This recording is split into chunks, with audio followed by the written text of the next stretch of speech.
2000년도 더 된 고대 철학자 노자는 그의 저서 도덕경 74장, 이른바 사살장을 통해 통치자의 억지스러운 억압이 얼마나 무용지물인지 경고했습니다. 생사와 형벌, 그리고 우주의 순리라는 묵직한 주제를 다루고 있는 장이죠. 화면에 첫 번째 슬라이드가 떠 있습니다. 원문부터 짚어주시죠. 네, 첫 번째 슬라이드의 원문과 한국식 조금을 먼저 소리내어 읽어보겠습니다. 민불외사원을 내하이사 구지리오. 민불외사, 내하이사 구지. 무슨 뜻인가요? 직역하자면 이렇습니다. 백성이 죽음을 두려워하지 않는데 어떻게 죽음으로 두렵게 하겠는가? 와, 시작부터 문장이 굉장히 날카롭네요. 그러니까 통치자가 쓸 수 있는 최후의 카드가 사형, 즉 죽음인데 그게 안 먹힌다는 뜻이잖아요. 맞습니다. 여기서 노자가 지적하는 인간 심리의 핵심을 보려면 두 개의 한자를 뜯어봐야 하거든요. 먼저 어찌 내자입니다. 어찌하다 할 때 그 내자인가요? 네, 어찌라는 뜻을 가진 글자인데 여기서 우리가 아주 잘 아는 단어가 파생됩니다. 바로 막무가내입니다. 아, 막 고집 부릴 때 쓰는 그 막무가내요. 흔히 고집쟁이를 뜻한다고 생각하시는데 글자 그대로 풀이하면 도무지 어찌할 방법이 없는 상태를 뜻합니다. 아, 어찌할 방법이 없다. 네, 통치자의 억압으로 백성들의 삶이 지옥으로 떨어져서 더 이상 잃을 것이 없는 상태. 즉, 국가의 어떤 통제력도 먹히지 않는 막무가내의 한계점에 도달했다는 뜻이죠. 잃을 게 없으니 통제도 불가능하다는 거군요. 두 번째 한자는 뭔가요? 두려워할 구자입니다. 두려워하다, 두렵다, 혹은 걱정하다라는 뜻이죠. 아, 두려울 구. 네, 의심하고 두려워하는 마음인 의구심이나 마음이 몹시 거북하고 두려울 때 쓰는 송구하다는 표현에 쓰이는 글자입니다. 송구합니다 할 때 그 구자군요. 맞아요. 두려움이란 건 근본적으로 내가 가진 무언가를 빼앗길까 봐 걱정하는 마음이거든요. 좋아요. 이걸 한번 풀어보죠. 그러니까 두려움이라는 감정이 작동하려면 내가 소중하게 여기는 삶이 있어야 하는데 정치가 개판이라 이미 백성들이 벼랑 끝에 몰린 막무가내의 상태라면 아무 소용이 없다는 거네요. 정확합니다. 이건 마치 이미 물에 흠뻑 젖어서 벌벌 떠는 사람한테 물총을 겨누면서 너 내 말 안 들으면 물 뿌린다 하고 협박하는 격이네요. 이미 다 젖었는데 물총이 무서울 리가 없잖아요. 물총 비유가 이 상황의 모순을 완벽하게 짚어냈네요. 죽음이라는 협박은 백성들이 삶의 애착을 가질 때만 유효한 통제 수단입니다. 삶이 지옥인데 어떻게 죽음이 공포가 되겠습니까? 그렇다면 여기서 논리적으로 다음 질문이 떠오를 수밖에 없거든요. 어떤 질문이죠? 만약 통치자가 정치를 그럭저럭 잘해서 백성들이 삶의 애착을 가지고 있고 그래서 죽음을 두려워하는 정상적인 상태라면 어떨까요? 흥미로운 가정이네요. 네, 그 상태에서 강력한 형벌로 공포 분위기를 조성하면 통치자가 원하는 대로 완벽하게 통제된 사회를 만들 수 있는 것 아닐까요? 바로 그 질문이 권력자들이 빠지는 가장 치명적인 함정입니다. 조건만 맞춰지면 완벽한 통제가 가능하다는 오만이죠. 오만이요? 노자도 당연히 그 질문을 예상했습니다. 다음 장으로 넘어가서 확인해 보시죠. 네, 두 번째 슬라이드 화면에 띄웠습니다. 두 번째 원문입니다. 약삼인 상회 살아도 이위 기자면 오득집이 살지나 숙감이리요. 약삼인 상회사, 2위 기자, 오득집이 살지, 숙감. 이번 건 좀 기네요. 해석해 보겠습니다. 만약 백성으로 하여금 항상 죽음을 두려워하게 하여도 기이한 행동을 하는 자가 있다면 내가 잡아서 죽일 수 있으나 누가 감히 그렇게, 즉 형을 집행하겠는가? 잠깐만요. 만약 죽음을 두려워하게 만들더라도 기이한 자가 나타나면 누가 감히 죽일 수 있겠는가? 통치자가 법을 어긴 사람을 잡아서 벌 주는 게 당연한 거 아닌가요? 그렇게 생각하기 쉽죠. 여기서 말하는 기이한 행동을 하는 자라는 게 정확히 어떤 사람들을 말하는 겁니까? 그 의문을 풀려면 먼저 기특할 기자를 살펴봐야 합니다. 이 글자는 기특하다는 뜻도 있지만 기이하다, 괴상하다, 평범하지 않다는 뜻을 강하게 품고 있습니다. 기이할 기. 네, 상식으로는 생각할 수 없는 이상야릇한 일인 기적, 신묘하고 기이한 신기, 보통 사람으로는 짐작도 할 수 없을 만큼 생각이 기발하고 엉뚱한 기상천외 같은 단어들이 모두 여기서 나옵니다. 그러니까 기존의 룰을 따르지 않는 상식 밖에 엉뚱하거나 특이한 사람들을 전부 통칭하는 거군요. 그렇습니다. 통치자가 만들어 놓은 획일적인 질서와 통제의 틀을 벗어나는 모든 이질적인 존재들을 뜻하죠. 그런데 교수님, 단순히 옷을 좀 특이하게 입거나 엉뚱한 소리를 하는 정도면 몰라도 진짜 사회에 해악을 끼치는 범죄자라면 당연히 잡아서 처벌해야죠. 네, 그렇게 반문할 수 있습니다. 이 기이한 자에 대해 예탁자들은 어떻게 해석했는지 세 번째 슬라이드 주석을 통해 좀 자세히 볼까요? 아주 좋은 접근입니다. 세 번째 슬라이드로 넘어가서 주석을 보시죠. 원문은 이렇습니다.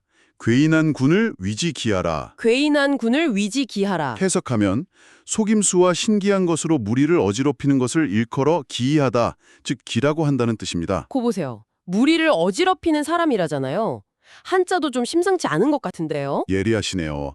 여기서 쓰인 한자가 속일 괴자입니다. 속이다, 꾸짖다, 헐뜯다 라는 뜻을 가지고 있죠. 아, 속일 괴. 도리에 맞지 않는 변론, 즉 억지 논리를 진짜인 것처럼 꾸며내어 사람들을 속이는 궤변이라는 단어가 바로 이 글자에서 나옵니다. 여기서 진짜 흥미로워지네요. 궤변을 막 늘어놓고 사람들을 선동해서 사회 질서를 붕괴시키는 범죄자라면 통치자가 치안을 위해서라도 당연히 감히 잡아서 처벌해야 하는 거 아닙니까? 그렇게 보이죠? 그런데 노자는 왜 통치자가 감히 그들을 심판해서는 안 된다고 반문하는 걸까요? 너무 무책임하게 통치자의 역할을 제한하는 거 아닌가요? 언뜻 보면 무책임한 방관처럼 보일 수 있죠. 위험한 놈들을 그냥 놔두라는 거냐 하고 반발할 수 있습니다. 하지만 여기서 노자가 묻는 것은 바로 인간의 자격과 한계입니다. 인간의 한계요? 네, 궤변을 늘어놓는 자가 사회에 해롭지 않다는 뜻이 아닙니다. 문제는 그가 정말 사회를 어지럽히는 궤변가인지 아니면 그저 통치자의 권력 유지에 방해되는 눈엣가시인지 한낱 인간인 통치자가 완벽하게 판별할 능력이 있는가 하는 점이죠. 아, 약간 그런 거네요. 권력자는 그냥 자기 말에 토를 다는 사람을 언제든 저놈 궤변을 늘어놓는 기이한 자다 이렇게 몰아붙여서 합법적으로 제거할 수 있다는 거군요. 바로 그것입니다. 통치자가 나의 질서가 곧 우주의 질서라고 착각하며 함부로 생살 여탈권을 휘두르는 오만함, 그것을 경계하는 것이죠. 아, 통치자가 모든 걸 통제하려는 것의 위험성을 지적하는 거군요. 네, 인간이 스스로 심판자가 되려 할 때 우주적 관점에서는 그게 얼마나 우스꽝스럽고 위험한 짓인지 바로 네 번째 슬라이드에서 노자가 아주 기막힌 비유를 듭니다. 기막힌 비유라? 빨리 화면 넘겨서 확인해보죠. 네 번째 슬라이드입니다. 원문 읽어주시죠. 상류 사살자 살하니 부대 사살자 살이면 시대 대장착이니 상류 사살자 살. 해석 부탁드립니다. 늘 죽이는 일을 담당하는 자를 두어 죽인다. 대조 죽이는 일을 담당한 자를 대신해서 인간이 죽인다면 이것은 뛰어난 목수를 대신해서 나무를 다듬는 격이니 여기서 완전히 새로운 개념이 등장하네요. 늘 죽이는 일을 담당하는 자, 즉 사살자요. 네, 사살자입니다. 통치자가 심판하는 게 아니라면 이건 대체 누굴 말하는 겁니까? 무슨 저승사자 같은 건가요? 저승사자라기보다는 대자연의 인과법칙이나 우주의 순리에 가깝습니다. 노자는 이 대자연의 순리를 아주 뛰어난 목수에 비유했습니다. 한자를 같이 보시죠. 네, 장인장자네요. 맞습니다. 장인장자는 장인, 기술자라는 뜻입니다. 물건을 전문으로 만드는 기술자인 공장이라는 단어에 쓰이는 글자죠. 아, 공장이 장소만 뜻하는 게 아니라 기술자라는 뜻도 있군요. 네, 여기서 대장, 즉 뛰어난 목수라는 건 수십 년간 나무의 결을 만지며 완벽한 타이밍에 정확한 힘으로 나무를 깎아내는 위대한 우주의 장인을 뜻합니다. 자연의 이치라는 건 수억 년 동안 한치의 오차도 없이 우주의 균형을 맞춰온 궁극의 장인이라는 거군요. 제 식으로 비유를 하나 들어보자면 이렇습니다. 우리 몸의 심장 박동이나 소화기관은 자율신경계라는 아주 훌륭한 장인이 알아서 완벽하게 통제하고 있죠. 네, 우리가 신경 안 써도 알아서 돌아가죠. 그런데 어느 날 우리가 안 되겠다. 내 심장 박동은 내가 직접 통제해야겠어. 라며 뇌파로 심장 근육을 일일이 조작하려 들면 어떻게 될까요? 헉, 당연히 엇박자가 나서 바로 심장마비로 쓰러지겠죠? 정확합니다. 거대한 자연의 법칙, 즉 사살자가 알아서 악인을 도태시키도록 인과율의 톱니바퀴를 돌리고 있는데 한낱 인간 통치자가 내가 심판하겠어 라며 나서는 것은요. 나서는 것은 생초보가 최고의 목수에게서 톱을 빼앗아 들고 자기가 나무를 자르겠다고 나드는 꼴과 같다는 겁니다. 와, 진짜 뼈를 때리다 못해 부수네요. 그럼 그 어설픈 초보자가 장인의 톱을 빼앗아 들면 결국 어떤 결말을 맞이하게 될지 너무 궁금해집니다. 5번째 슬라이드에 그 결과가 나오겠죠? 네, 5번째 슬라이드입니다. 결론은 아주 참혹합니다. 부대대장 척자는 희유불상 기수인이라. 희유불상 기수에 무슨 뜻인가요? 해석하자면 무릇 뛰어난 목수를 대신해 나무를 다듬는 자는 제 손을 다치지 않는 경우가 드물다입니다. 제 손을 다친다. 통치자가 결국 자기 손을 베인다는 뜻이군요. 한자풀이를 좀 곁들여 주시죠. 여기서 핵심은 깎을 착자입니다. 깎다 혹은 쪼개다 라는 뜻을 가지고 있죠. 이 글자가 쓰인 고사성어로 노자의 정치관을 잘 보여주는 파고착조라는 말이 있습니다. 파고착주요? 모난 것을 둥글게 깎아내어 가혹한 형벌을 없앤다는 뜻입니다. 억지로 뾰족하게 깎으려 드는 것은 결국 자연스러움을 해치는 행위라는 거죠. 아, 이제 이 비유가 완벽하게 그려집니다. 통치자가 사회의 문제를 자기 입맛대로 통제하려고 억지로 처벌을, 그러니까 사형을 남발하는 건 완전 생초보가 엄청나게 날카로운 장인의 톱이나 도끼를 들고 엉성하게 나무를 깎겠다고 설치는 거네요. 맞습니다.